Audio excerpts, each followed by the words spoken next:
to the third episode of the Point and podcast. This is probably going to be the final episode because our reunion is happening on Saturday night. And first of all, before we introduce everybody, we're going to talk about this week's sponsors. And this week's sponsors, Lana, who is one of the guests here, is going to let us know all about it. It's St. Column's Magic Kingdom. It's a Christmas event. Magic Kingdom. Yeah, it's a Christmas event for all the family, and it's going to take place down in St. Colum's Park.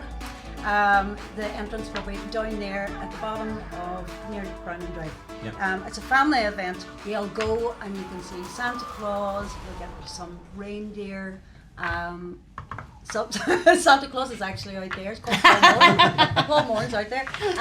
So you'll see Santa Claus, you'll see Mrs. Claus, and there's actually a really cheeky wee Grinch. So the kids have got to look out for the cheeky Grinch because he's up to no good. So you keep your eye out. So it's a magical Christmas word for children and adults. It is, and it's for everybody. It is for everybody. I know we're saying it's about family, but everybody would enjoy it. There's lots of lights, it's just a beautiful, sounds good.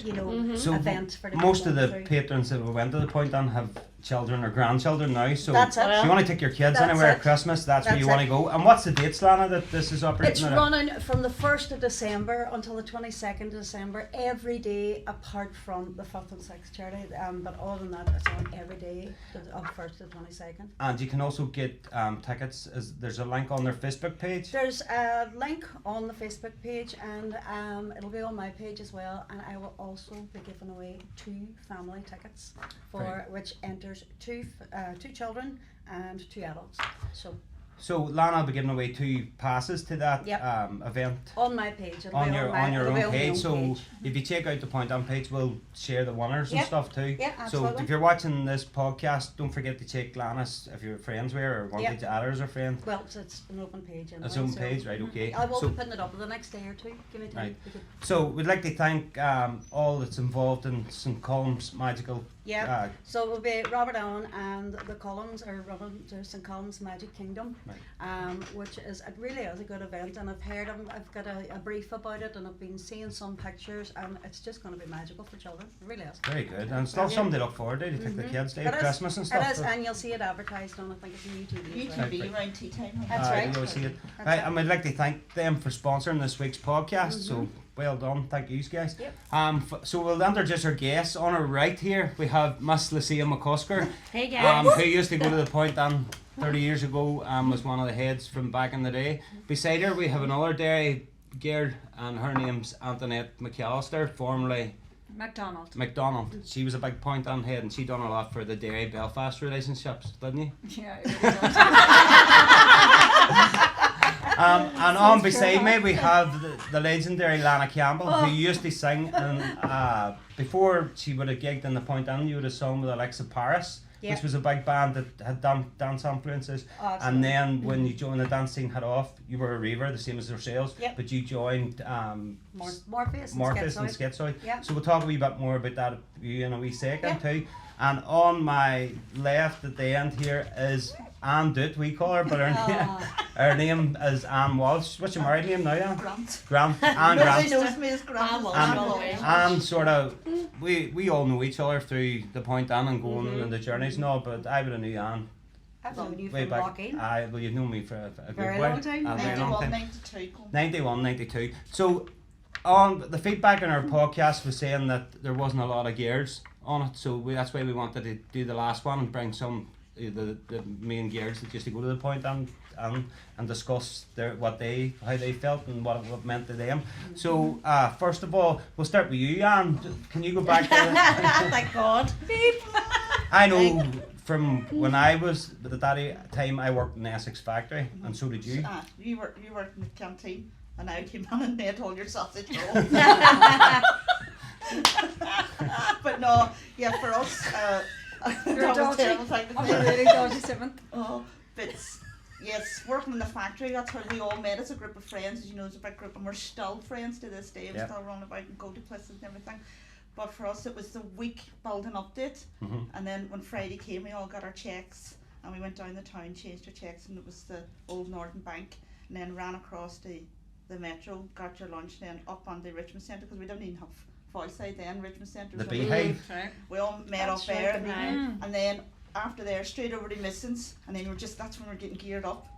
And then I would have went home and listened to Pete Tong and just recorded all of Pete Tong, and then we got the bus or a taxi or whatever down to the point down. But that was just amazing. So it was the whole build up the whole week because I remember it in the factory too. It was like when on Monday started, they were talking about what happened at the weekend and then who was playing this week and then the whole build up. But as we had originally, you were on the original podcast that we first recorded. Yeah, it was a wee bit. It was funny, but it just didn't just work out the way it was. But some of the stories were saying, and like gag. Antoinette was talking about for you gears, it was your whole. You went up on a Friday to get your rigs and whatever clothes and stuff that you needed and get all that there done. So you spent a lot more money than what us fellas did. Like Super Trump. For me, I was Freeman's best agent in Northern Ireland, so I supplied the whole of the factory. And the commission I was getting was great, so I was able to afford to go to Belfast and buy all the designer gear there. Always the best of clothes. And then, as I say, we all had to make sure we weren't wearing the same outfits, so they got swapped around a lot. Oh, aye. We all did the We all same thing. wore- It was we brilliant, all the swapped. clothes. And then going up to Kelly's on a Saturday night was the same thing again. So you Jeez, you did make some commission from what I can remember. Jeez, here my daddy used to say, "Where's mine still?" Because he took all the returns back as well. But my sisters, all the girls will tell you that the commission I had, jeez, I was Freeman's best agent in Northern Ireland. So, and it was all the time of going to. And then that wasn't the only thing when you were going down over the borders and stuff. You were doing Freeman's orders too, weren't you? Yeah. Aye. There was the story on that. The story I always remember is when we were going down. If we were getting a taxi down, you depended on your taxi man who was there, and it was CB radios because we didn't have mobile phones obviously back then. But whoever was taxi would let us know if it was the army or if it was the RUC on the checkpoint. So if it was the RUC, we're not getting through. But if it was the army, it was happy days. Cheered up. Because we were all looking for the talent as well, not just. But if they stopped us, a wee bit of swapping went on. We'll not say a wee bit of swapping went on. And they loved the music too, so you give them tips and everything as well. Because Steve Vertigo said in the earlier podcast that he would have seen he remembers two soldiers stopping him and him seeing them in the club then later on that night. Oh, it's true. That's what sparked my memory for that. Now too can remember about going down and just doing the swapping, but they loved getting all the tips and all as well. And then they would just let us go on then. So you never missed a point? Never missed a point. The only time I think I missed is if we were away in Ibiza. Aye. So there you go. So Aye. that's the time. And Never missed Kelly's on a Saturday night. so Lana, it would have been a different story for you because although you were a club or two, but you were involved in the music scene from a young age. You come from a family with talented sisters and there's a whole musical family. So I remember, as you said, we go back years, but I remember you're Maureen singing my Rock Stewart and bands like that there, and then I sort of met you through bars and day and stuff like that there, but then I would have worked in Dungiven too in the castle and you would have played in Paris, and that's where I sort of knew you from then I knew you from Well, it was TP band in Lougheed. TP So band. that was way back further Was again. that's right. But the nights that we always had out was always interesting because there was always a load of mad fuckers we all slick. But they always ended up. I think one night the whole of the moon's a story. And then I remember one night you singing and I was in crutches. I broke my leg in 2 places, and my twin brother was there and his mate was there, and they were fighting me some boy, and some boy just came over to empty one and they lifted my crutch and split him clean over. But then he went to hit one of them too, but you were singing on the mic and the mic came back and hit me in the teeth. I never that used to happen. You used to say we can't because we're going out before 9 o'clock. We can't curse, but it was like and it was choice words for the person that was down there. Because you were like, "Are my teeth alright? My teeth still." But anyway, so that was Paris. When you were playing things, Paris were a dance music influenced sort of band. You've done a lot of pop and church stuff, but you've done a lot of crossover dance stuff. We did. Because that's when dance music was coming through the ranks and influences stuff. that we got was coming from the likes of what was happening in Kelly's and stuff too, and me and Darren in the band would have been, would you hear this tune, because obviously we were clubbing as well, the rest of them mightn't have been, and whenever they would have heard all the stuff that maybe like Hurley was playing, because Hurley was just like he's a place in everybody's heart, but you're right, we did do a lot of church stuff as well, so mine came from entertaining people as well, most of the time. Yes. We would have went to Kelly's, What I went to Banbridge, I sang on all those places as well, you know, so I've done, and then... So how did you go from Paris to be on the likes of Schizoid and Morpheus? Just people coming along, seeing me singing on different gigs and saying, will you come put some vocals down, will you come and sing, and will you do something for the PA? And it was always great crack, you know, but I was always kind of not tied to anybody because I was always working with all different people, so I always kind of moved around, but it was just if they seen me singing my song. But that's a great experience for you too, to go to all the major clubs in Northern Ireland and all over. And to be able to sing, to be able to say too that you were singing along the night that Carrot Cox was playing and travelling in a van with him down round Northern Ireland, and thinking, is this really happening? You know, and he was the loveliest man, you know. But whenever, I remember going on to the Point on one night, and I mean, Charlie, you seen some of the costumes we would have had were a bit outrageous with Paris and whatever else, and I stand at the Point on one night, and Sinead, my cousin, who introduced me to Kelly's, right, out in America there, she come in with one of my costumes from stage on, and there toddles on all her friends. She'd emptied my wardrobe of all my band gear, and there it was, past me in the Point. Nobody else had this, like, and I was like, Sinead. And she was going, I know, wasn't it nice? I couldn't help it, but do you mind? And about 4 or 5 of them come in, they were like glitter balls, you know, covered in mirrors and whatever else, and I thought, well, it's too late now if I do. And so where would have been your favourite club to play at when you were doing a PA? To play in a PA, probably Kelly's. We done tracks too, but the Point Dun was probably the place that we felt most at home. Because it was your hometown? It was my hometown as well, and I remember saying, Mickey Doherty saying something lovely about me, and thank you, Mickey, you know, it's nice to know that you've had that effect on somebody about, and I do remember his wee face, and you know, there was lots of times I was singing and Mickey Doherty's wee face just would have been there in front of me, you know, going, because, and I remember pulling him up on the stage, you know, quite a few times, you know, and dancing and singing along with me, you know, and he just loved it. You just knew he was going to be an entertainer from that minute then. So then that's what, like, you were entertaining all your life, but you kept continued to do that, even though when the dance scene and all had sort of the Point down and stopped. Where did you go in after the dance? Probably back into Paris again. I was on and out of Paris a few times. Then I was with Midnight Hour. That's right. And now I actually volunteer and I put Wayne's through their places in the Millennium Forum for pantos and shows. So I volunteer there. So I'm still within the industry. Because you're actually going from here now to do the pantomime rehearsals now. But no, them's great memories, Lana. I know, they're great. But one of the funniest was that whenever all the costumes were walking past, was a pantomime. It was a pantomime. I think I have a pair of your black half heels. Moving on to you, Antoinette. You were at the Point on from day one too, but you ended up meeting your husband, like other people that we went to the Point, and so you met Marty, who's actually a DJ too from Belfast. So how did that come about? Well, he was torturing me for about 6 weeks. That's not a lie. Every week he was like, will you go out with me? Or, no, he didn't say it, he's too cool. He didn't say it. He said, do you want to go to a party? And I was like, I'd heard, because he'd been with half a day at this stage. And I was like, he's a good player. Not Lana. I actually asked him one night socially, we were out together, and I was like, did you go to Lana too? Just want to get my bearings here. But he didn't. But I heard he was like, oh, Martin, he's Mr. Colic. And I was like, well, I'm going to play hard to get here. Now, I was mad about him. But was I going to let him know? No.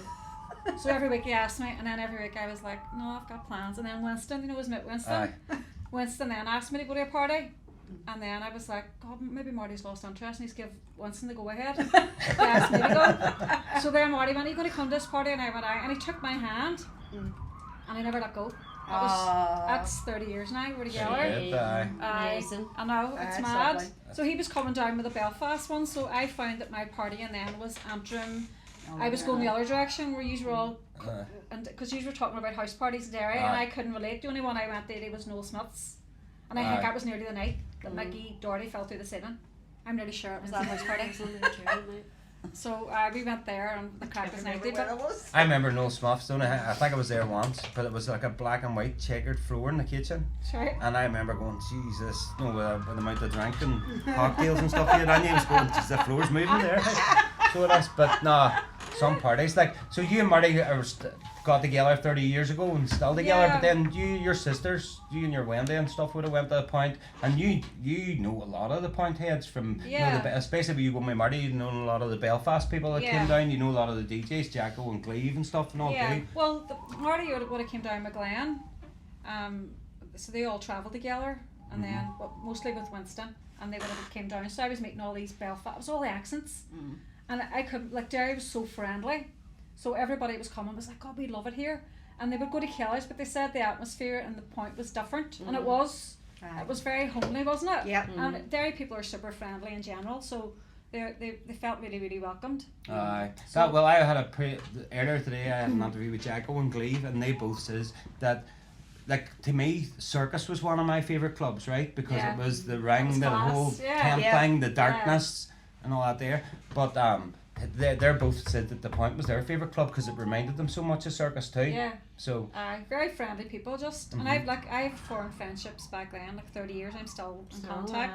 You know, and it's all different walks of life, different religions, different whatever. That's it. And it didn't bother me at all. We were just like, we didn't care what religion you were. We just wanted to know, oh, what did you have on night? Was it good Was night? it great? Did you enjoy yourself? Brilliant. So the partying was going on. A tribe, and that was it. Like, you know what I mean? And everybody sort of, even the way you dressed, even the clothes, like, and all. Let's see, I'm just going to come to you now, because I remember you two from years ago. You would have come up to Glenbrook and all night for a party and stuff like that there. But you would have been a big Kelly's head before the Point, like the rest of us too. Aye. The first time I ever went raving was meant to be at the Grill. Well, my mum and daddy was at the Grill, because my mum and daddy were very strict, and so we went up to Kelly's, and remember dancing. I remember getting these pair of wee boots out of the catalogue, and they were expensive then. The heel came off, I was wearing a pair of hats. You should have got back to her, so she was the best seller. I know! You went to I went to Royal Caitlin, I went to You should've Little kept Boots. it free, man. I know! And the heel came off, and I swear to God, I was just having the best. I'm not even going to tell you, I was booking the top, dancing away on top of the barrel. Brilliant, couldn't believe it. I was driving down, come back down then, not driving obviously, come back down, and I was all, what Flying maybe, but not what really driving. happened down there?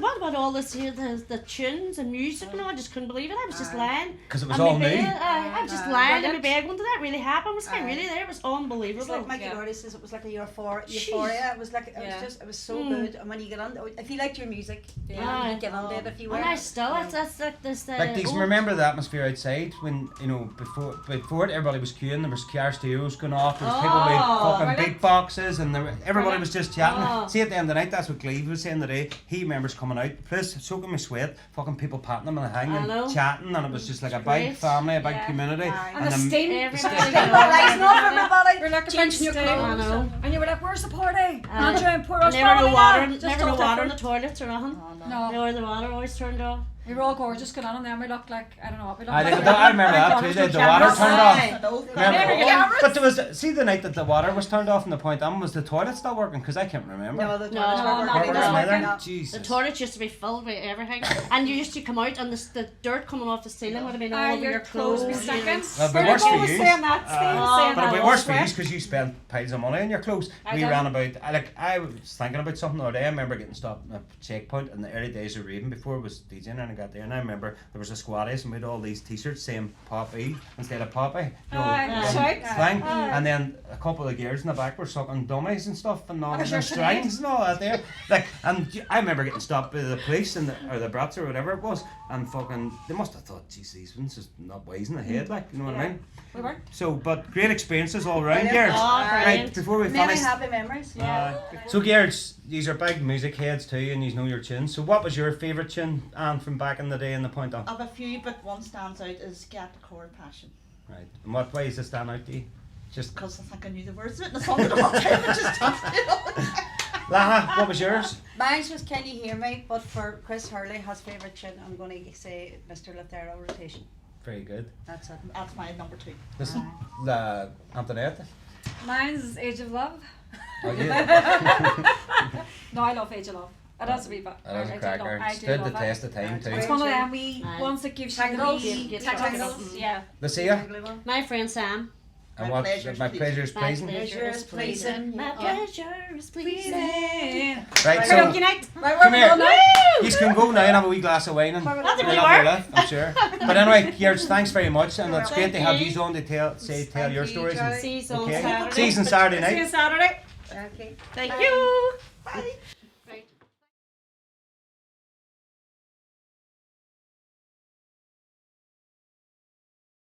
Good afternoon, Mark Jackson, and welcome along to the third episode of the Point On Reunion podcast. This is the one just before the reunion itself. This is 2 days now before the reunion. Hopefully it gets out in time. There's a lot of work on it, and hopefully it out. We'll hopefully have it out on Friday night before the reunion or Saturday, but we'll see what happens. But welcome along. It's great to see you. And you keeping well, Mark? Oh, good, Charlie. Good to see you. I'm looking forward to Saturday night now. It should be a good crack. If it goes by any of the other reunions, it should be a great night. Like, you know what I mean? I'm sure you're. We'll talk a wee bit about the point in a wee minute and about the reunions and stuff. But first of all, if you could tell the viewers how you actually got on the DJing back in the day. DJing, it was a funny sort of came along very quickly. I think at the time when I was sort of 18, the clubbing thing in Belfast, it was only really starting to happen. You know, I think Chris was doing stuff in Kelly's.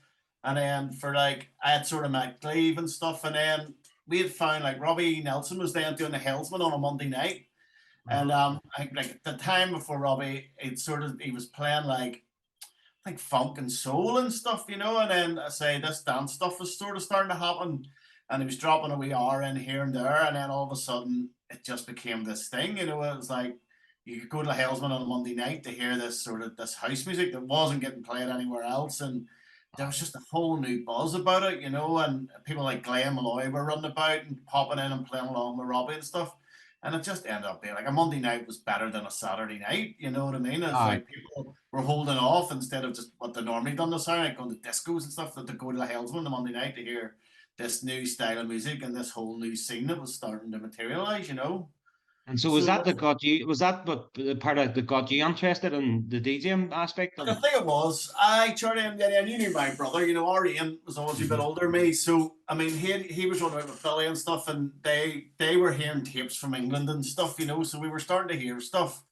And with him being a bit older, they were out more than probably even I was a couple of years even before me. So they were sort of seeing a wee bit of the scene even before I had seen it, you know. So yeah, he was a big influence. Ian, you know. We always run about. He was a character, hey. He was a character, hey. He's one of the nicest fellas I ever met. Like when we were doing the point, the game he would have brought all the guest DJs and yourself down to the point, and the crack that we used to have with him, like he was a madman. And I used to go up when I used to go up to Belfast, and I would stay over. I would go down to your Ian's, and we would go out in the session stuff. And Jesus, he was a character, hey. Some stories, but he's all great memories with him, like. So say like him and Billy and stuff were all run about, and I run about with them, and they were all a wee bit older than me as well, you know. So, and they were a good group of guys, you know, like a good party and knew their music and stuff. So again, they were influencing me. So sort of at that time, then Billy they had just got Circus, you know. So it was just starting again. It had been doing previous stuff to the clubbing. Robbie and Gleave, and that stage I'd sort of been buying bits and pieces of records and just mucking about, and was going down to Gleave's for a mix and Marty C's for a mix and stuff, and we were just hanging out in the shop and Sounds Good, and then in Marty's garage, and the Circus come up, and because REM was running out with Billy, he says to me, like, do you want to come down and play? Like, I had no decks or nothing at this stage. I just used other people's decks, you know. Decks, right? And they put me on for half an hour or something, and that was it. I just got booked the next week again, and I was before that at the time I was still a painter and decorator, and I remember just standing one day thinking, no, there's something else out there, you know. So there is and I say the whole scene was brilliant, like, because it was just so new, you know. And I would say Kelly's was popping up, yous were just round the corner, and it was just this whole brand new thing, you know. It was just music that you'd never heard, and culturally bringing people together. It was just, it must be, you know, people say it was special, but it was, you know. I think it was special because I don't think there was anybody in this year that has experienced that, because all the clubbers and all the people went to clubs, and all the DJs and things were at the forefront of that dance music revolution that brought dance music to here and to the UK and all over. But we were at the forefront of it, and for that just to start and us to experience it, I don't think you'll ever go through that again. And it set up all the pathways for all the clubs and all the big clubs here and stuff like that there, and the dance music scene. But no, it was great. And I remember, actually, I do remember going to Circus, and I remember seeing a flyer one time, and it says Jacko, the new boy, or something like that there on it. And it must have been, and it was for the Circus, so it must have been one of them nights that you played. Yeah. So did Billy going back to now to the point, did Billy put you under the point? Because He I would know have he was done, putting. yeah. From my stage on, and I just everything that I done them through Billy, you know. So then he looked Yeah. after me. Like Billy helped me get my decks and all sorted out. He was a guy. Say him and Ariam were really close, and me and Billy became good friends, you know. So. Aye. And again, it was just all a new journey for us all. We didn't know, you know, Slick Circus. Nobody knew how Circus was getting away with it from going from 11 Aye. to 7 in the morning, you know. I think back in them days, Billy would have been the main promoter for all of Northern Ireland and even down around the south and stuff. And then when Colin Hamilton would have came along and sort of he would have been a promoter for everywhere too, around the 94 and stuff like that there. But Billy put some acts on the places, like when you think about the clubs that was going on, and Billy was putting all his acts and anybody who knew on it, like it was great. Yeah. So can you remember your first night playing on the point on, Mark? My first night. Oh, I don't know if I remember my first night now, but I just do, you know, the point's very dear to me. I think I was thinking about this earlier, and it was a bold statement, but to me, honestly, and this is not a word of a lie, the point to me, I enjoyed the point more than I enjoyed Kelly's. No, it's not. I know Kelly's was such a big thing, and it was such a big place, but I loved the intimacy of the point, you know. Point I knew people in it, and it just felt a wee bit closer, and I I think there just was love that like thing. well the thing about Kelly's was it was a lot of Derry and Belfast people went to Kelly's, but the point was the same. It was the same. Like I remember going to Circus and the Ban Bridge, and it's places that we had never been. And when I walked on it, I seen piles of Derry people, piles of Belfast people, and not that that mattered anyway. But Yeah. I think the Derry and the Belfast crowds went to a lot of the clubs that was open, like. Yeah, no, the Derry crowds are very, very. Honestly, it's one of the best crowds I think to play to. Now, that's why I love the point. It wasn't like you could go and play Piano House and big tunes one week, and then the next time you go back, you go and play like a bit more tech and techno, and but they were just always up for it, you know, always Because like. there's loads of underground tunes that I remember you breaking, and the point like you were playing Rez and stuff and all before people, and there's loads of stuff like that Yeah. because you would have been sort of some nights you would have played maybe towards the end then, but you preferred to play maybe after me or after Paul because you were able to play the type of music that you were into. Yeah. But the thing about you're saying about the point was special to you. The point was special to me because I was there as a clubber to start with and then as a DJ. But Circus was a wild special place to me because it was one of the best underground clubs that I ever seen. The darkness is the ring, you know, the Circus rings, just the atmosphere and all. It just minded me because the point was something similar, though there was no circus tent or circus rings, but it was a circus at times. But no, that's what I mean. There was loads of similarities. It's like, you know, they were not. There was none of two of them were very fancy looking, you know. And that's what made them what they were. They were both everybody talks about the point, you talk about the fireplace, you know what I mean? The chairs hanging from the ceiling and all, you know, it's just it was just so I just I think it's because it did remind me of Circus so much, you know, it was like it was a home from home, going from Circus to Derry was just you remember going through the checkpoints and the borders and the whole journey down and stuff like that there too for you. I have a good story for you for that then. So me and Billy were coming down one night and got to the checkpoint and Emily got pulled, you know. So and Billy he started laughing because he knew this was coming, you know. So I was all naive and stuff. So out of the car, so Billy gets marched away. I think it was in the army barracks. Out he goes. So I looked around and next the seats in the rear of the car, like they were going through, like they were determined, you know. So Billy comes back about 5 minutes later laughing, and I'm like, what's going on? Your man says, "Be right, come on." So up the torch up through the grounds into this porter cabin. Oh, of course, Balak naked. We had to get completely strip searched. So that was crazy, hey? No, like it's just like. And they took all the seats out of the car and everything. Just to check for everything. I've heard other people saying about that too. Like, I never experienced that myself. No, but I've heard other people saying about the cars were tore apart and stuff. These must have looked like there was no messing with you and Billy. Like that's why they were adamant, you know. So they went through all my records and like everything, like taking the records out of slaves and. But that's what I was chatting to somebody this week too, and I was saying, like, remember going to Circus? You'd never had, all right, you might have had an odd swoop like that there, but not this. I don't think anywhere was as stringent as what the point on was, and going through that border it was a whole rigmarole every week to get, but people still done it every week. It didn't put them off. All right, you know what I mean? But So sorry, Mark. no, go ahead, go ahead. All right. So what would be your highlight from the point? What would be your highlight from the point, or one of the best nights that you had on it? Charlie, loads of guys. I mean, I had loads of guys. I don't Ah, really you can't remember. single one out. No, I couldn't. I just, it was a place I loved playing. I just say it was a home from home for me. And not just because of the club and everything. And I've made friends now from the point that who I still speak to now, and that didn't happen everywhere you played, so it was it was always a special place to go between there and Circus. I say I'd have met a lot of friends from people I would still stay in contact with, so going up there was just you always looked forward to it, it wasn't like another booking, like that was like you were looking forward to it, but then Paul left. I remember I had started as a resident, and then Paul left. I think he went to Simon Malls. We're recording the main podcast now after this interview, and we'll probably be talking about that because we have a guest that's on the podcast that would be our sort of rivals on the day. So we'll find out a wee bit more about that from him.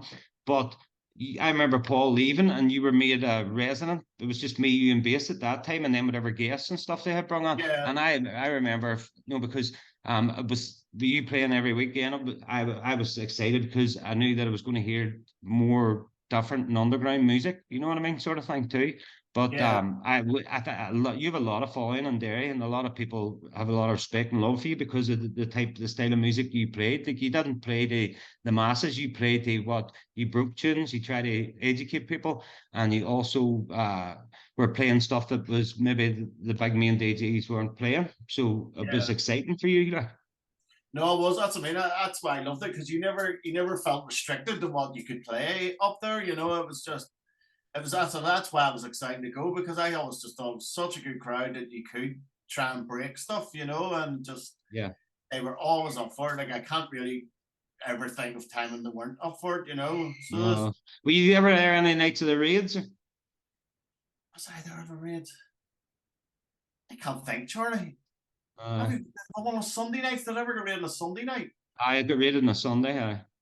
I think was it the night that Trix was there? I think you probably could have been playing too. I can't remember. I need to go back to flyers and stuff like. But it was rated 3 or 4 times anyway, so I'm sure you were there for one of them. Like, but then when you look at it, yourself and Gleave are still busy after 30 odd years DJing. You'd be busy at the weekends and stuff, and around Belfast and stuff, and doing other things. And you're busy with your own studio work that you do with JK. And I'm sure you've seen a few of the podcasts. Did you see the thing when Mickey Doherty was saying that he took a shine to you when he was 16? I was chatting to him after that, but he says he was quite embarrassed. It wasn't really you; it was Jay that he took the shine to, because it was the Jesus-like hair and the lovely long locks, was it? Yeah, the lovely long locks. So he was saying that it was Jay that it was really succumbed to. He liked you too, but he was really succumbed to Jay. I'm offended now. So I don't know. But I gave him Jay's number, so I'd probably give him a ring anyway. But so are you looking forward to Saturday night then?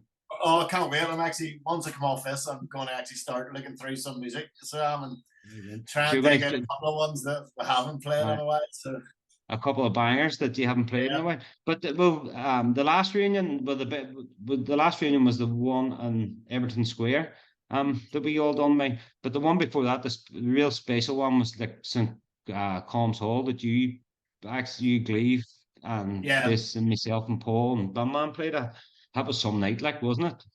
That'd be one of my best gigs. Like, I'll be in my top 10 of best gigs of all time, And it's still this day. I'd be sitting the whole time and people still send me YouTube clips when they still go and watch that, Just what I was looking at the amount of views it was on that from St. Colm's Hall, and fuck me, it's something like 50. There's a couple of them, 50,000 or something like that there. I can't really remember, but there's some views on it. Like, but no, the atmosphere was unreal. And that St. Colm's Hall that night.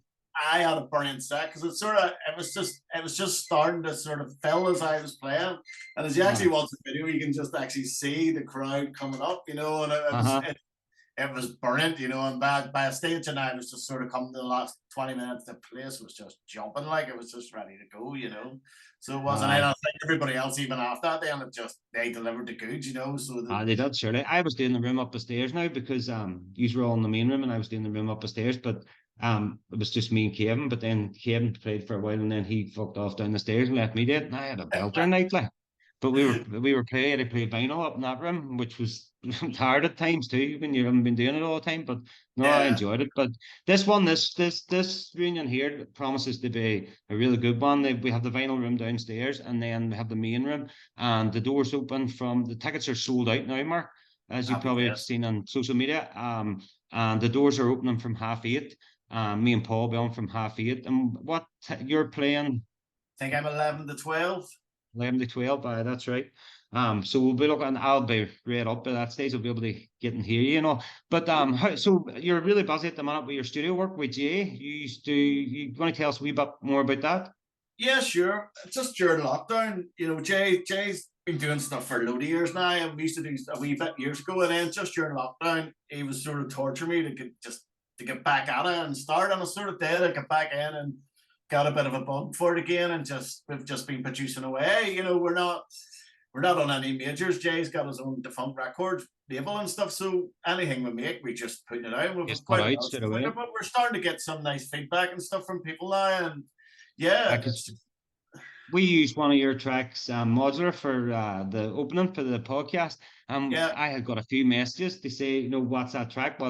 So I let them know what the track was and all. But that's good to see that these are getting good feedback on the tunes, because some of them are fucking, there's proggy stuff, disco stuff, you know, it's all good. It's a whole genre, different dance material.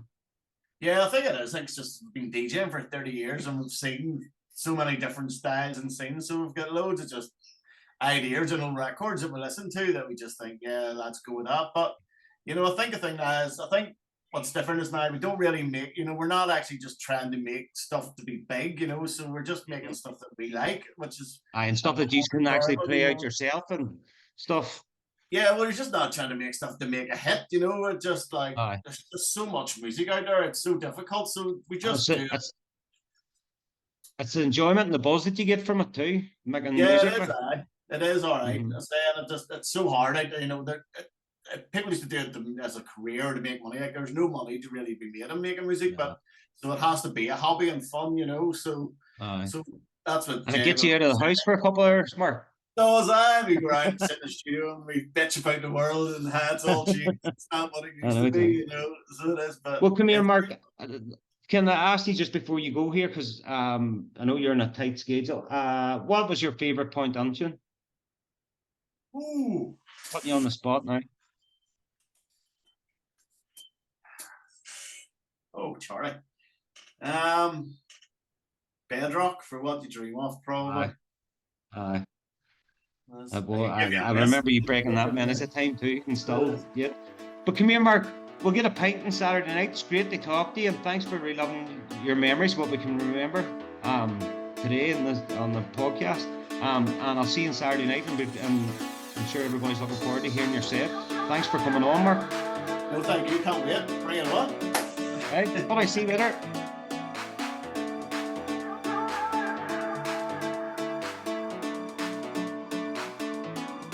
Gleave, welcome along to the third episode of the Point M podcast. Well, it's good to speak to you, sir. Yes, looking forward to Saturday night. I'll be excellent. Really looking forward to it. There's a big sold out on it, see now, like so. Big sold out. Not a ticket, hottest ticket in Derry at the moment. So it is. I'm done. Is that unbelievable after 30 years? I know. Hey, it's hard to believe that you'd sell piss out after 30 years, and it just shows you that momentum's still there for the reunion and stuff. Which you played a big part on. But first of all, Gleave, we're going to talk about how you got into DJing and what age you started DJing at, if you don't mind. I was always into kind of hip hop, and I used to go to Carline Music and buy like electro sounds tapes. Then my brother, he was already DJing. He's 11 years older than me. He's still DJing. He's still doing weddings and parties and stuff. But they had the record shop in Larne, you see. Sounds Good Music, and him and Robbie Nelson owned the record shop. So Robbie had his decks in there as soon as he had them. He had them in that shop. So I used to just bounce down after school and just jump on the decks and even stay whenever the shop was shut and just practice and practice and practice, you know. And then just started doing friends parties and youth clubs and all that. And then the DMCs arrived. So because I had said in the last podcast, I remember you. I thought you won it the year that I was in Dublin, but you won it when you were 16, did you? 1991. Yeah, 1981. So it wasn't the year I was in Dublin. You must have been there. Maybe you were there with your Mark, because I was down with Jared. So you could have been down at that DJ conference with your Mark. And that's how I remember you. But and I remember Les Thompson and Paul P. Moore, and it's our Jared always tells a story. He says, "Do you always mind Les used to say to everybody down there that he says, oh, this is the next best thing," and he was chatting about Paul, who's going to be the next biggest DJ in Ireland, but he was, and Donegal maybe. Big time. But Big time. That's a funny story, but I've never ever talked to Paul about it. But I remember Jared telling me about it. So you won the DMC when you were 16 years of age? Yeah, I was kind of. I'd been messing about on a set of SL since I was about age like 11, 12. But I was big into hip hop because that's what it was before the whole kind of late 80s, especially for Northern Ireland. By the time they got caught onto it, early 90s. But I was a hip hop DJ. I was playing all the Def Jam stuff, and that's why I was big into the into the competition. DMC shouldn't have been in the competition. I was too young, but we just blagged it in, and whenever that was in tracks, the final, and that's right. I remember playing a real mixture of hip hop and then playing a load of these new ravey. I played DJ H featuring Steffi and all that, and fucking Wood Allen, Airport 89, and fucking all that kind of stuff. And I just kind of mixed the hip hop and switched it up. It didn't work whenever I went to the UK finals and Gold Diggers and Chippenham. That was predominantly hip hop and pop. You're up against some talent, but to be 16 years of age and they won the Northern Ireland type playing hip hop that was already established here, but like they fuse on new dance music that was just on the surface, like that's some achievement too. Like no, I was just wet behind the ears. I didn't really know what was going on, So after that, I just I landed the circus job then all night. I hadn't even passed my driving test or anything like. It was summer of fourth year, so it would have been. So depend on loads of mates that take me to gigs and stuff, and circus kicked in that Christmas. I think it was, wasn't it? 91. I think I would say you're right. And then it wasn't long after that, and then you would have started, because I just been speaking to Jacko there, and he was saying that he got the gig in circus. And then it wasn't long after that he would have been doing the point, and Bully would have sorted him out, because Bully at that time was probably the biggest promoter in Ireland to be putting dance acts and DJs on the clubs and things, because it was all new to everybody. But Bully, as Mark had said, him and Ian Jackson had been at it for a couple of years, like, you know what I mean? Well, I knew Jacko before Jacko was DJing, because I used to play ice hockey at Dundonald, and we had all kind of met up, and then I started staying over at Jacko's house. We used to stay in at the weekends and go to the Helmsman on a Monday night. That was our night to go out on a Monday night. If we weren't going to like the art college, going to Sugar Sweet and stuff, so that was we were no age like. But Jacko then, he used to come down to the shop as well. We all used to practice, and then he got in with Marty and that, and moved to Larne for a while, and yes, it was the DJ capital of the world at one stage, Larne was. Well, you had Fergie, you had Robbie Nelson, you had Jack, Jacko living in Larne, you had me, you had loads of DJs, like. I remember your record shop years ago too. Like it sounds good, and it was a great shop, like too. But so that's how you got on the DJing, to going down to that shop and then getting your gigs in circus, in the shop, and then in the gigs, and then I just started making mixtapes and knocking mixtapes out. That was a big thing for me back in the day, because that's how then, because you had no internet or mobile phones or anything or social media, that was the way for you to get your name out and get gigs, So. It was I loved it, and also then, because I was so young, I didn't have a job, that gave me money to buy vinyl every week.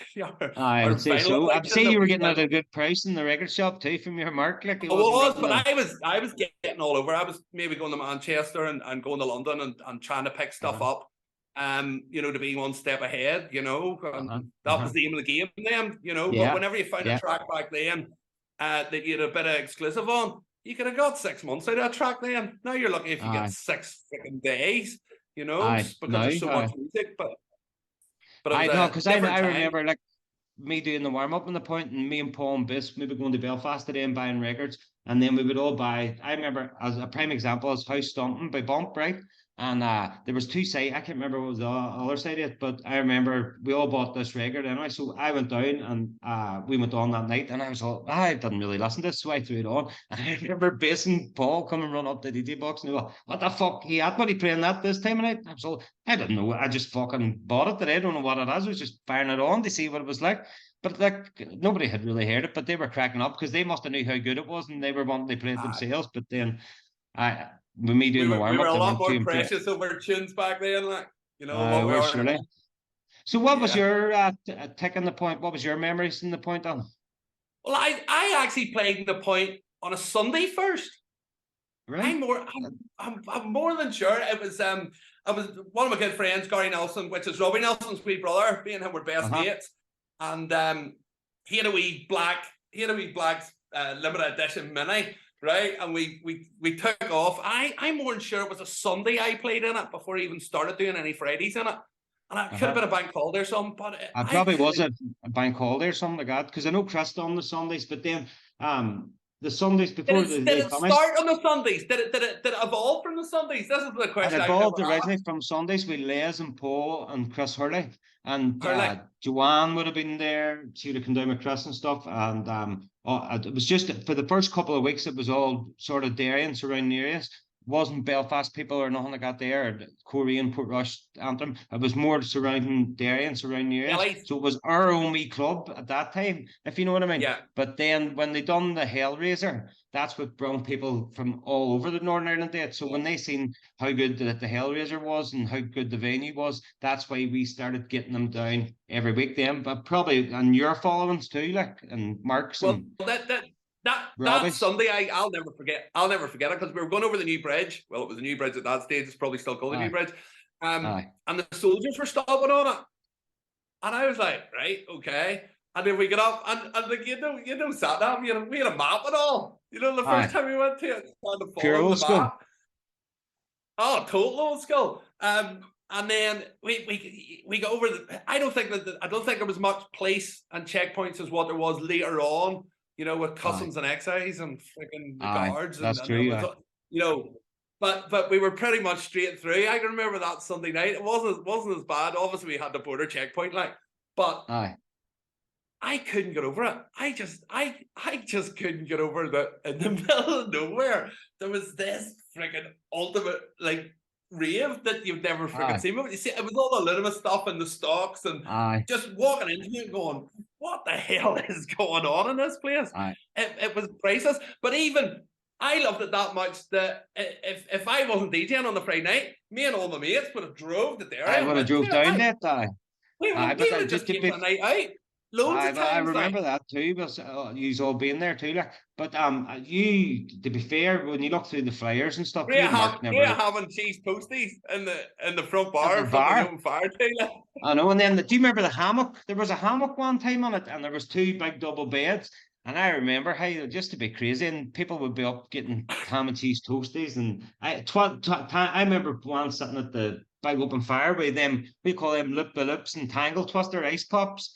And everything, like, and they were just firing wood and stuff on the fire to get the heat going, and the place was soaking anyway, it was roasting anyway. You know what I mean? But no, it was awesome. Some experience. But even the sound system, even the sound system in it was just super. See, for that time, the things that worked, the clubs that really worked was there and Circus, because it had that big freaking turbo sound, you know, and most places were tried to imitate that over the years, but haven't. Those sound systems were like second to none now. Kelly's had a good sound system too, but then the limiter played a good part in that, because when it was just getting going, you would know that yourself from you used to playing Kelly's and things too, like. Yeah, I suppose I've done all the resolutions for calling in the early days, like the Sasha night and all in the barn. It was. I remember that. I think that was Easter Tuesday. I had never seen as many people in the barn in my whole entire life. It was colossal. And me and you never and showed Bass were up. standing in the VIP bit, remember? And the best of it was the decks were set up upstairs, right? That's right. On like a trestle table, they were bringing Sasha with it, like, right? And they had the extension lead for the decks running right over where everybody walked over to come up upstairs. And I couldn't get over it. Boys were tripping over it. And all I was going, oh, no. And like it was like a boiler room for Sasha because it was just that table. And then we were all standing sort of over here, like, you know what I mean? There was no sort of, like, he didn't have a DJ box, or it wasn't put away in a corner somewhere out of the road so people wouldn't annoy him. I think it was Mark Auerbach was on? I don't think Digweed was on. No, Digweed wasn't on. I got the warm up at it. You know how I got the warm up? Because Hamilton was looking for a mixer. This is how early it was. Was looking for a mixer with bass, mid, and treble on it. Right? Jesus. And I went, I have a new Vestex PMC 40 or something that I had for quarter. And it had the bass, mid, treble on it. And I says, look, I'll do the warm up at it, and I'll bring my mixer, like, and that's how I'm blacked on it. Hey, no flies in you, Gleave. What a gig. Huh? I know, it was fucking no flies in you. Ah, friggin'. I wish I could still pull that one, but it doesn't work anymore. I know, hey. But getting back to the point, there was some atmosphere in the point. Like, I remember you and Malloy and Mark and Robbie and them and raking it. Like, these were always alternative weeks. Like, maybe some nights you and Mark or you and Robbie would both been playing on the lineup. But I remember, like, the mixing skills that these Belfast boys had. Like, these were dropping acapellas, especially the likes of you, yourself and Malloy, have been putting acapellas over the top of things, phasing things, just tunes where you were just putting ones on all the time, like, you know what I mean? It was an experience and an honour to watch too. But I remember, and it'll always have a place in my heart, like. It's the same with me for Circus too, because Circus would always have a place in my heart because the two clubs were sort of similar, and to be fair, it was a lot of the same people that went to both clubs, if you know what I mean. But I think the journey to the point, the atmosphere to get on there, because you had to go through all that rigmarole to get there. That's what made it more electric, if you know what I mean. It was unbelievable. It was like you got the golden ticket every week. You see, once you got through and you were in the club, it was like the golden ticket. But like I can vividly remember nights that I come out of the doors to leave at the point, and the whole it was like a festival. There was boys with freaking pumping tunes out of cars, and everybody was dancing about, and everybody's patting you in the back. It was just like, it was unbelievable, like. It was unreal. But we'll get a chance on Saturday night to try and relive this. Although we're a lot older now than a bit wiser, but we'll get a chance to relive it on Saturday night. Are you looking forward to the reunion on Saturday night? Can't wait. And I've a day off here just to throw myself into the vinyl room, try and find a few hidden gems. So I don't have long to fit them all in, you know what I mean? I don't think we can all probably play the whole night on our own, you know, but yeah, we'll need to drop a few, like, try and create that. I really enjoyed the St. Colum's Hall one. It was unreal, the St. Colum's Hall, and like that's what I was talking to Mark there just before you, and we were talking about the views that's on that video from St. Colum's Hall. I think I was looking at the one of yours, and I think is there 50,000 views or something in the one of yours from St. Colum's Hall? I was going, fuck, that is unreal, hey, like. It's crazy. It's absolutely crazy.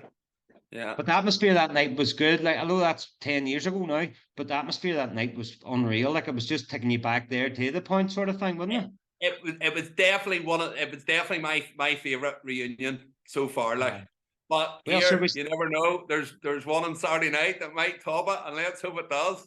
Let's hope it does. We were asking Mark too, what was his favourite point on track that he used to like dropping. So can you remember what yours was? There was probably that many, like, but there's loads. Climax was always a big. It was always, and I am a creator, and you people, freedom was always a big one for me with a piano. That's true. That's true. All them tracks were big things, but there was that many that these boys broke and dropped and stuff and all, and there's stacks and stuff. So at the minute, Gleave, you're busy. We're doing your own DJ or IDJ school that you do, and you're producing tracks under Jonas Blake, isn't that correct? Yeah, doing stuff under Jonas Blake. Have been for a load of years. It just just kind of started again. I think I had a midlife crisis, speed wobble, and just went, right, let's start again, you know, and just started a new project. And I didn't really tell anybody about it at the start, you know. I didn't link the Facebook pages or the Instagrams. I just kept it on its own, and I've had loads of tracks out, and loads of tracks that have done pretty well now. And a track, The Water, under the Jonas Blake alias, that Darnay and all was playing, and Joris Forn, and all these new guys playing. So no, it's good. It's an interesting wee project. It's a project that there's no pressure on it, because if it doesn't materialise into getting gigs, I'm still doing my Gleave thing, you know. So it's just a wee sideline. It's no pressure. It's a bit of fun. You know what I mean? And you still do. But actually, I've done the JJ tribute, but like there's Jonas Blake, and whacked it out. I must send you. I'd love to hear that. It's on that mix at the end that you put out for on the Point On page. I remember JJ Tribute, but I never actually knew that was a re-edit that you had done. It's just a Janis Joplin vocal that Asha tribute sampled, and I just used the whole vocal and recreated the piano and done a bit of a banger with it, you know. So you'll be dropping that one on Saturday night then? I'll have a blast at it. So I'll have a blast.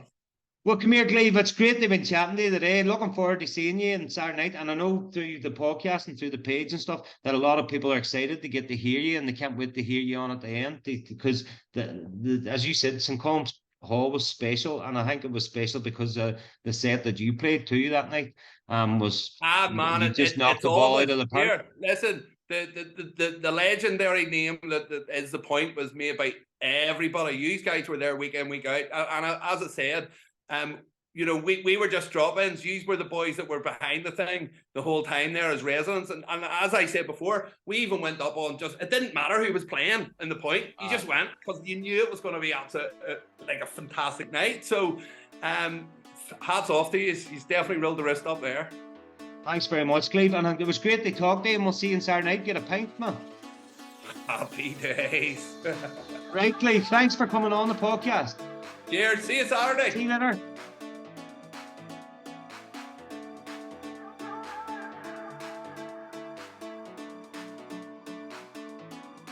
Welcome along to part 2 of this podcast. In between the first part, you'll have seen an interview from DJ Jacko and DJ Gleave, and now this final part we'd like to welcome along a special guest is Hector McClellan. Hector from back in the day was a DJ when around the same time as The Point On. He would have played in Frankie's and Rafo, to name but a few places. And that's how his journey started out. So Hector, going back to 91, 92 or 91, you were in Rafo at that time? I was in Rafo. I started, they just had like an ordinary Donegal disco, I call them. A bit like the venue. Like you know, and the owner's son heard me playing, brought me along and talked his father into taking a chance on me on a Friday night. Now, a Friday night, he used to have a free disco, and there was about 150 people went. And within 6 weeks, I was doing 1,500 people at a fiver a head, and I wasn't making the money. I just turned around. The first thing, the culture shocked them was that I didn't play a slow set. In the middle, in the middle, you know, and people were coming up, when are you playing the slow set? After a few weeks, they realised, here, I'm not going back there. And a completely different crowd just came, who were like the people going to The Point in Kelly's. It was just a movement started. You know what I mean? Now, there's a very big date coming up, 11th of December, only a few weeks away, and that was the very, very first Harmony. Where's that take place? The Friday night was Frankie's and Rafo, and on the Saturday night they did 2 gigs. They went to Kelly's and then went to Circus. So the very first Harmony was the Frankie's. The very first Harmony was in Frankie's and Rafo, and it's 30 years, and I remember it as if it was yesterday. So was it you that made the connection with the Harmony guys to bring him over? We did indeed. We'd been pitching to get different DJs. I wanted to bring guest DJs, you know. Like I was doing 5-hour set every Friday night. But like your daughter sets now at the moment. And I wanted to bring in guest DJs, and one of the acts that I wanted to get was is there anybody out there? The bass head. Had to get them. And I'd been trying to get the bass heads, and they said, oh, by the way, we're coming over, there's a tour, and they put me in touch with the Harmony guys, and I was telling Paul earlier, I still get goosebumps when I hear that song, because of how it happened. Now, they had obviously been playing big gigs in Scotland and all over, and they knew exactly how to get that crowd fired up. Before the gig opened, they went, and all the fire exits, you know, there has to be a light, and they put black bin liners over them. They also went and told the bar staff, listen, whenever we're starting our set, you have to turn off all the lights. The lights in the bar, everything went off. So before the bass heads came on, there was complete blackout. You couldn't see the thing. Couldn't see your finger in front of you. And through the speakers, like this heartbeat, just beating. And then they started, is there anybody out there? And you see whenever the piano, big piano break, that was just, the you place know. go mad, the Oh, whole I place just just erupted. Aye. And I think that's when I fell in love with Piano House. You know, you just, the crowd, just the reaction, you know. So whenever I hear that tune special, that was the first Harmony. Major row because of the amount of money that it cost, and all the money wasn't going into a certain person's pocket, right? And he didn't, no, that's it, no more guest DJs, and he didn't take Harmony 2 or 3, but This in Frankie's? This in Frankie's on the phone. And Harmony 4, it was bringing Love for Sale, big Ian's, and they couldn't get a Friday night, you know, big enough, so we managed to talk him into taking Love for Sale, but Ian being Ian also sold Love for Sale to the venue on that Friday night in Derry. So Frank McBurdy had paid a fortune advertising this big event, and then he said, here, they're playing in Derry, because we'd hoped to pull the Derry crowd out, and it didn't happen. So that was the end of the guest DJs coming to Frankie's. So you're back doing 5-hour slots I was again? back to doing 5-hour slots, and I had got such a buzz out of the bigger events, and Paul Tunney, another DJ from Strabane, said, listen, why don't we start doing our own nights? And he talked me into leaving Frankie's. And I moved from there to Sion Mills. Intelligence was born at this stage. Intelligence, that was the start of Intelligence. You know, so... and look how massive that got for you then. Well, like Marshall's where you would have started Intelligence, wouldn't it? That's right, that was would have it. Been the point, towards the end of the point, then would have been our rivals. Paul actually defected at one time and left the point, then. We offered him a fortune. The point at that stage was open one week, shut the next week, open one week, and Frank was under threat from the ARA to be shot. The guards were trying to shut him down on false pretenses. The poor man ended up in prison over the head of the information they falsified, so they were on there every week, so I couldn't book ahead with a point. So Hector came and they said to me, him and Paul, come down to us, you're in there, we stand, you know what I mean, but I'm down there. But then it got too hard for me down in Sion Mill. It was all X-ray and Cyanol, and I was trying to be a nice wee housey guy. They'll iron that out. I'm like, fuck, I'm out of my depth here. You know what I mean? So at that stage then the point was going alright, and I ended up back there again. Because Jacko told me Charlie Donn's making a mess of that, Paul. You need to get better. You had to get back, sort it out, Paul. But you had been to even though you DJ'd every Friday night when the point was on, point when I first started operated on Sundays, but you actually got there Sunday. I got there Sunday, aye. A couple of Sundays, didn't it? But it was to again was to see Chris Hurley, because that man just pulled tunes out of, and you never ever found the name of them, you know. And we were talking about what it was like to be a DJ there. You would have went to the ends of the earth to get that tune. And somebody in an earlier podcast happened to mention Get the Core, Passion, and Chris Hurley played it, but he had acapella, and I had to get that record. You know what I mean? That's what it was like. You know, the acapella was Someday. Oh, CC Rogers. CC Rogers, still up in my garage. I'd say so. That's a classic. But we all the DJs would have been going to Belfast, up to Underground, Central Records, Glenn Malloy's place. What was it? Harry Bear? Harry Bear. Harry Bear. Sugar Sweet. That's what I mean. That's 10 years earlier that I had like accounts in 3-beat Zoom in England and all as well. I used to be on the phone to the boys and all, and I just got on and they used to put wee packs together for you and send it over you, mail order and all. Because when you were a DJ then, it's not the same now. Everybody can get the MP3, you can give it to your mate, you can give it, but if you had that record That's right. and nobody else had it, That's it. that was a special thing in your set, or people would have went, oh, that's a Chris Hurley tune, that's a MOI tune, That's right. The associated tunes with the DJ that they heard playing it first. You know? And you would have got like gigs off the back of having special different types of records that nobody else could get their hands on. That's right. And he used to blank out some of your records so the other DJs wouldn't find out what they were. Stick labels on the top of them and stuff. But I was chatting to Gleave today, and he was saying that he, you know, about Chris Hurley and stuff too. But the Sundays were, I was telling him that the Sundays were special because before the Fridays kicked in, the Sundays was like our own wee club. It was all Derry and Donegal and surrounding areas. There was no Portrush, Corey and Belfast out there, but it's our own wee club, you know what I mean? And that was sort of special because we had it all before it all kicked off, if you know what I mean.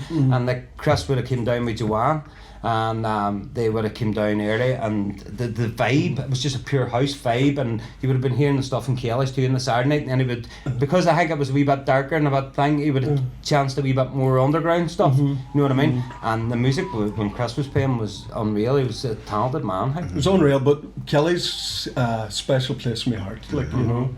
Like he ended up running Kelly's in there. We did, but we used to go in the door, and I used to turn left, go into the barn, and my wife, she used to turn right, went into Joanne. I think he used to find half of Derry sitting in the garage too, all sold out, all the sofas all over the place. Joanne had it sewed up on there, but it was all Derry people was on there. It was Queen of the Scene. She was, and we wish her well. On her in a speedy recovery. So do you start at Marshall's the same time as the Point and well, sort of? That's right. We were there, and you had big acts. We moved from there to Hennessy's. Aye. That's when he's got on the Air Turf Hector. That's when it started. Like. Sure, we were running road for a year in Hennessy's, and Hector came along and took us over. That's right. Any word of there was no negotiation But we were doing the Friday night. But you didn't have to do the Saturday night thing. But we're still friends. Hennessy's actually lost its license because of us overcrowding it. Have some crowds in that. We overcrowded it. We put the DJs on all floors, you know, with Joanne playing downstairs in the bar, and then you had the 2 levels upstairs. That's right. But what happened was the police actually collated video evidence because they were directly opposite. It was directly opposite. And they counted the number of people going in, right? And then they just lodged like 3 complaints against the license for overcrowding in a row, and that's how they lost their license. I'm like Hennessy's had brave lot of levels and stuff, as I said, but I remember even on our nights doing the door and looking out, and as you say, the Strand Road police station is just directly across, right? And and what went on in that club, like, the music was brilliant. The music was fantastic, but it was a cracker spot. Like so was Duffy's. There were some great clubs in there, but as we said about the Point, and it was something special to us. Kelly's was special to you because you didn't really get to the Point that often. No, but the nights that you did get, you really enjoyed yourself. I put it down to the Derry crowd, like. You know, even to this day, like clubbers in Derry are, you know, they go for it when they get out. They go for it. They do indeed. Do you know what I mean? It's always great buzz, great vibe. You know, and it's just a pity it's in the state it's on at the minute. Like we no clubs in the town like at the minute, but hopefully that'll change someday. But he's still standing those. Well, we're still standing those. And then Rosie Joes. And then well, like, I think Link 48 is going to be a. Link 48 is looking amazing. I was down there yesterday, and it's coming together nicely. It's looking really well. I'm really looking forward to the night now getting put on it. So that club, that's a venue itself for people to put events on. That could be special. Definitely. I will now Chicka Chicka going on Boxing Day, and maybe another day as well around Christmas. I've heard certain rumours. I've heard rumours as well now. I've heard rumours. Well, let Stephen Porter confirm that. But anyway, it's great to see about it, like, because I think Porter put his tickets on just 2 days after we sold her, or no, the day we sold ours out, and his is nearly sold out already because there is nothing for young dance. heads in Derry at the minute, so it's good to see that it's still. It's good to see it coming along. Aye, but it could go a wee bit underground again. You never know. Just. But so we'll get back to Marshalls. So you took over Marshalls, and Paul defected. This is before Paul defected. And, well, Marshalls it held 350 people. You know, so we were turning people away regular, and there was one DJ we wanted, and we said, "Oh, we have to get him." And we eventually did get him, and it cost £1,200, which was mad. And people can't believe that we brought Carol Cox to Sion Mills for £1,200. For £1,200. Now, Carol, if you're listening to this and you want to come and play at the 30th anniversary, we'll double that fee. And that. So then Carol Cox, the following morning before we went to the airport, we came round to the house, you know, Paul Tinney was taking him to the airport, and they came round to say cheerio, and like Chloe was only 2 or 3, and she was up sitting on his knee and smiling. Have you got photos of that? Hey, no cameras then, No, no phones, you didn't never carry thought. cameras. That'd be You know. great, because Chloe is Hector's daughter, who is a world-renowned DJ that DJs for Defective at the minute. She signed to Defective, and she does their parties and stuff like that there, but she's been all over Ibiza and all over the world and stuff, and she does a lot of festivals and stuff. Her name's Luika, and she's a great DJ, but she inherited all her music ambition from yourself, but she was grew up with it. Like. She had no choice, because if she was going to primary school and couldn't understand all these pop songs that people in the class were talking about, because we didn't listen to pop music at all. So if she was in the car with me, she would have been listening to maybe trance, techno. Aye. And if she was in the car with Marie, she was listening to Vocal House and Garage and all Joanne's tapes. Aye. So that's what she was brought up on, you know. She had no choice. No choice. Well, the apple doesn't fall too far. Right. But so Marshalls, I remember being on Marshalls a couple of times. Maybe it was Fridays off or whatever, and I remember being up. It was a great venue. I think I went up with you one night. You were playing. I went up with Colin Biss one time too. The two of us went up in the car, and they had the police actually. It was a good story. Had a checkpoint specifically set out for us. For you, just you and Bass. As soon as we got to, Lisa was driving. As soon as we got to the checkpoint, they folded the whole checkpoint up, put it down. Policeman put us on like 2 different cars. One of them got in, drove her car down to the police station, got us in, put us all in separate wee rooms, started questioning us. We know you are bringing the drugs down, boys. Now you better let come clean and tell us. We know the DJs are bringing the stuff in. And we were going, listen, nothing to do with us. We went through all your records and the thing, and with the gowns and all, searching us, done the whole bit. Held us for, I think we didn't get down to Stingray near the end. They kept us for about 2 hours. Got through, convinced 100% that we were carrying all the gear on the clubs. So somebody must have rang them, tipped them off. The DJs are bringing the drugs down. You know, boom, checkpoint set up, fee special. But no, Marshalls was a good week. But a lot of Derry people did come up as well. At that stage. Would you have got people from further afield too than Derry? No. It was Derry, Strabane, Aye. and you know, and we built up a hardcore following. And from Strabane, if we'd have been doing a gig on top of a mountain, would have been there. Aye. But then with the intelligent brand and stuff, you would have reached out to more areas and stuff. Well, Harmony helped, helped get us in, and X-Ray was signed to us, and we managed to get X-Ray on the Harmony lineups, so that meant that we were getting into Kelly's a lot more. The tips were a masterstroke too. The tips were like the main promotion thing. I used to see. That was a promotion tool, you know. That's it. People. They were everywhere. They were exactly. You must have had 6 machines going at one time, did you think that? No, it was actually 12. And spare room in my house. I can't remember. It did 12 tapes every 4 minutes. Jesus. Then we had to label them all, you know. So we did that Monday and Tuesday, and Thursday was our distribution day. But the Harmony was that association with them, and they were able to book DJs that they wanted for the lineups, and acts that we had been using as well, you know, local acts, we managed to get them on. Like, I was really surprised at Lana Campbell on here earlier, and she forgot that she played in SpaceX, you know. And like, if anybody wants to see Lana performing SpaceX, it's actually, just type in SpaceX Kelly's and you'll find it on YouTube. It's great footage. You showed it to me the night. That's great footage. So just before we end this interview for this podcast, Hector, what was so special about that era for you?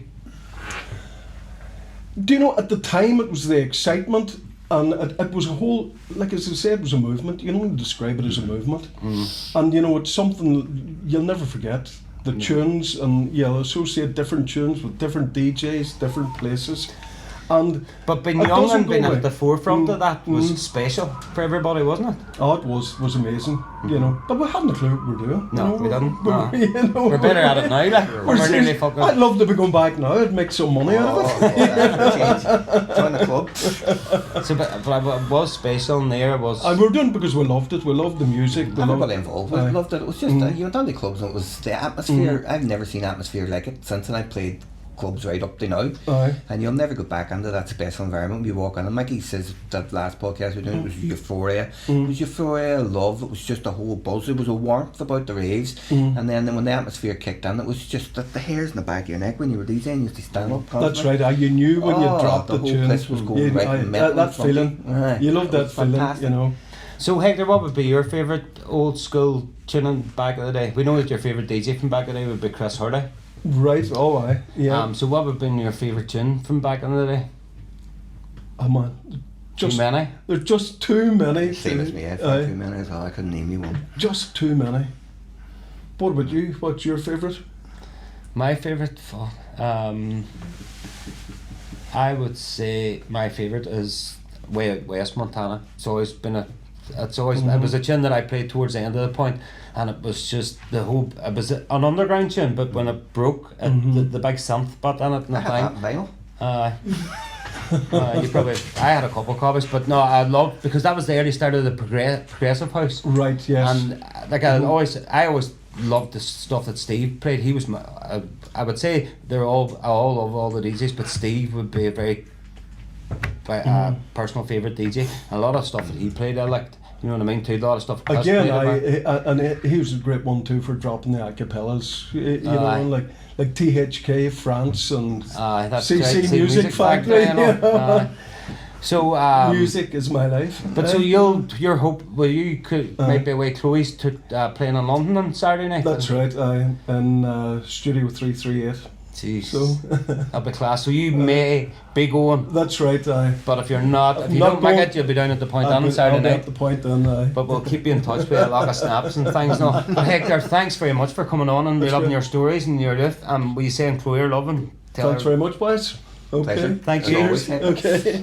And that's the end of this season of podcasts. We hope you enjoyed them and you took a lot out of them. And it got people talking again. We just enjoyed it because we loved reliving our youth and our memories and hearing all the stories again. And also the feedback that we were having was great. So thank you.